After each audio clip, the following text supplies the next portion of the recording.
বন্ধুরা, মঙ্গলবার সকাল 6:30 একদম চা দিয়ে শুরু করে দিলাম। আর খুবই ব্যস্ততম সকাল, মর্নিং ডিউটি থাকলে যা হয় আর কি। আর এদিকে আটাটাও আগে মেখে নিয়েছি। আর তাড়াহুড়োর মধ্যে দেখছি যে আলুর তরকারি, আলু ভাজা কিছুই হবে না, ওই জন্য বেগুনটা ভাজা বসিয়ে দিয়েছি। আর বেগুনটা বেশ ভালোই ছিল।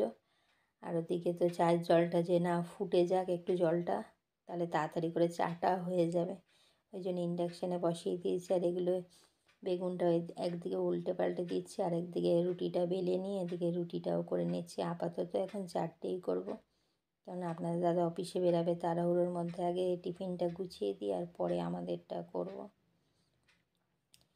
আর একবার বেলছি একবার দিচ্ছি, আর তাড়াহুড়োর মধ্যে না সব কটা ঠিকঠাক গোলও হচ্ছে না, এতটাই তাড়াহুড়ো রয়েছে, কেননা 7টার মধ্যে বেরিয়ে যায়। আর এদিকে বেগুনটাও ভাজা হয়ে গেছে, আর রুটিটা ছেঁকে নিচ্ছি। হলে এবার টিফিন বক্সটার এক হাতে ক্যামেরা করছি আর এক হাতে রুটিগুলো ছেঁকছি, ওই জন্য একটু নড়ে চড়ে যাচ্ছে, একটু অ্যাডজাস্ট করে নেবেন বন্ধুরা। আর যখন যেভাবে পারি সেইভাবেই ভিডিওটা করার চেষ্টা করি। আর এদিকে চায়ের জলটা তো ফুটিয়ে রেখেছিলাম, এখন লিকারটা দিয়ে দিচ্ছি, কেননা চাটা করে রাখলে তো ঠান্ডা হয়ে যাবে।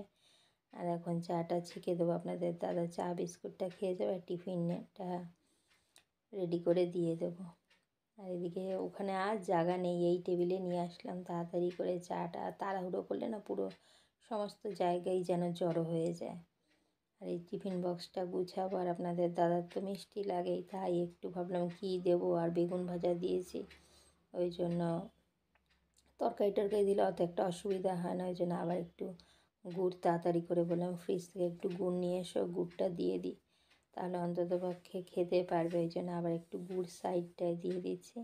আর আপনাদের দাদা বেরিয়ে যাওয়ার পরে একটু রেস্ট নিচ্ছিলাম। আর এখন দেখুন 7:30 বাজে। সুপ্রভাত বন্ধুরা, পিকু স্টাইল লাইফ ব্লগের আজকের এই মঙ্গলবারের সকাল 7:30 থেকে সারাদিনের ব্লগ চালু করলাম। বড়োদেরকে প্রণাম ও ছোটোদেরকে অনেক ভালোবাসা দিয়ে আমার কাছের ও দূরের সকল বন্ধুদেরকে অনেক অনেক ভালোবাসা। আশা করি আমার সকল বন্ধুরাই ভালো আছেন, আর আমরাও ভালো আছি। সঙ্গে থাকুন, সারাদিন দেখতে থাকুন। আর অনেক সময় ক্যামেরা অন করেছি, কিন্তু ক্যামেরার সামনে আসতে পারছিলাম না, এদিকে টিফিন করছিলাম। আপনার দাদা অফিসে বেরিয়ে যাওয়ার পরেই এই ক্যামেরার সামনে আসলাম। আর এখন তো সব অগোছালো হয়ে রয়েছে, এখন এগুলো গুছাবো, আবার কিছুটা রুটি বাকি আছে করবো। একটু চাটা আমি খেয়ে নিই। আর এদিকে 7:30 থেকে একটু রেস্টই নিচ্ছিলাম, কারণ না রুটি এখন তো আর 7:30 গিয়ে খাবে। আর এদিকে শোনা বাবা তো বেগুন ভাজা দিয়ে রুটি খাবে না, ওর জন্য একটু আলু ভাজা করছি।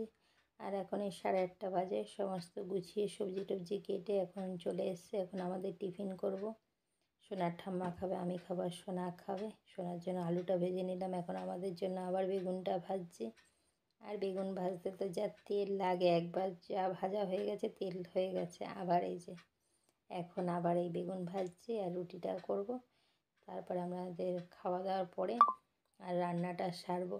আর আজকে রান্নাটা খুবই তাড়াতাড়ি সারতে হবে, মানে সমস্ত কাজই আমাকে একটার মধ্যে সেরে ফেলতে হবে, তাই জন্যই তাড়াতাড়ি করে করছি। আর এখন রুটিটা করে নিচ্ছি। সোনাকে বলছি আগে তো ঠাম্মাটা দিয়ে, ওকে ডাক দিচ্ছি যে, আর গরম খাবার করে না ঠান্ডা করে আমার দিতে ইচ্ছা করে না, ওই জন্য দুটো দুটো করে করছি। আর মনে আগে তো ঠাম্মাটা দিয়ে, তারপরে তোকে খেতে দিয়ে তারপরে আমিও খেয়ে নেব।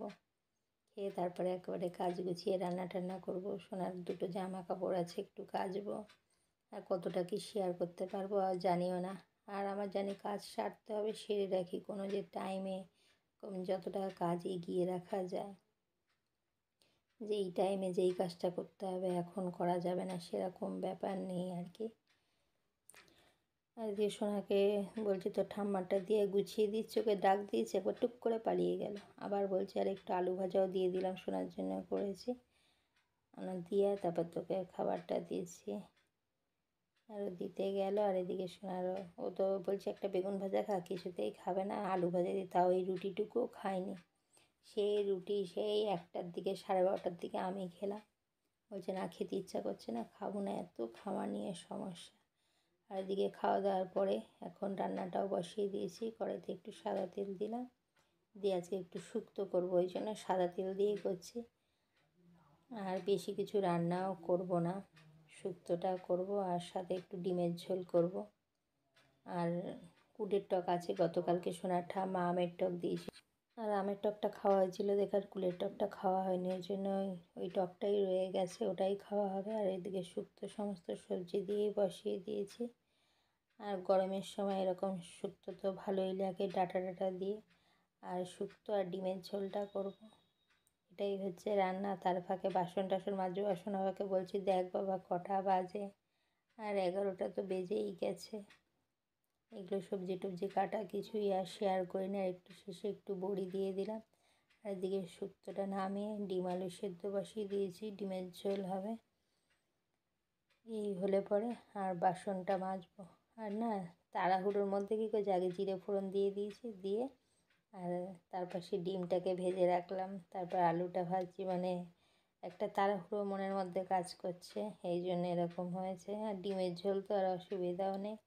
আর সমস্ত মশলা মিক্সিতে পেস্ট করে নিয়েছিলাম, একদম গা মাখা করেই করব, অল্প করেই ঝোল রাখবো যেহেতু শুক্তোটাও আছে। বন্ধুরা অনেক সময় ক্যামেরার সামনে আসিনি, রান্না হয়ে গেছে, শুক্তো এখন ডিমের ঝোলটা হলেই হয়ে যায়। আর এখন একটু তাড়াহুড়ো আছে, আর কিছু ভিডিও করতে পারছি না। এই যে বাসন টাসনগুলো সব মাজবো, মাজলে আর ঘরটা মুছলে আমার হয়ে যায়। তা কটা বাজে? বাজে 12টা 15। তাড়াতাড়ি একটার মধ্যে কাজটা আমাকে সারতেই হবে।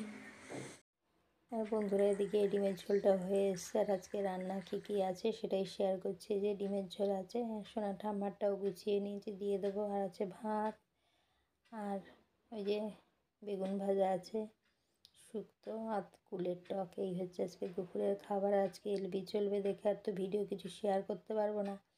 আর দেখুন আমার সোনা বাবার কাণ্ড, একটু এত মাথা যন্ত্রণা করছিল, শুয়ে পড়েছি, ও কোন ফাঁকে চুপি চুপি গিয়ে চা করে এনে ডাকছে। আমি তাড়াতাড়ি করে ভিডিও করতে গিয়ে এই অবস্থা হয়েছে। বড় সোনা চা করে নেছে, চায়ের কালার দেখো। কি কি দিলে চা একটু বল ভালো করে। চায় লিকার, প্রথমে জলের মধ্যে চিনি দিলাম, তারপর কিছুক্ষণ ফুটলো টকবক করে, তারপর চা দিলাম, চা দিয়ে নিয়ে চলে এলাম। সুন্দর একটা রেসিপি, তাই তো বন্ধুদের জন্য আজকে? রেসিপি না, ড্রিঙ্কস। ড্রিঙ্কস রেসিপি না, তাই হট ড্রিঙ্কস, তাই তো, না কোল্ড ড্রিঙ্কস? Hot drinks. আমার মনে হয় সংসারের কাজে কোনো নির্দিষ্ট টাইম হয় না, যতটা পারা যায় কাজটা এগিয়ে রাখাই ভালো। যত রাত্রির হোক মনে হয় সুবিধা হয়, তাই। আর এখন ঘড়ি কাটা কটা বাজে দাঁড়ান দেখছি, কটা বাজে এখন? বাজে পুরো 12টা 35। আর রাতে কত কাজ সেরে রাখতে হয়, সবজি টবজি সব ধুয়ে টুয়ে পরিষ্কার করে নিলাম। আর এখন শুতে যাব বন্ধুরা। আজকে ভিডিওটি আমি এখানে রাখছি। যদি ভালো লাগে লাইক কমেন্ট শেয়ার করুন। পরে একটি সুন্দর ব্লগের সঙ্গে দেখা হবে বন্ধুরা। শুভরাত্রি, টাটা, ভালো থাকবেন।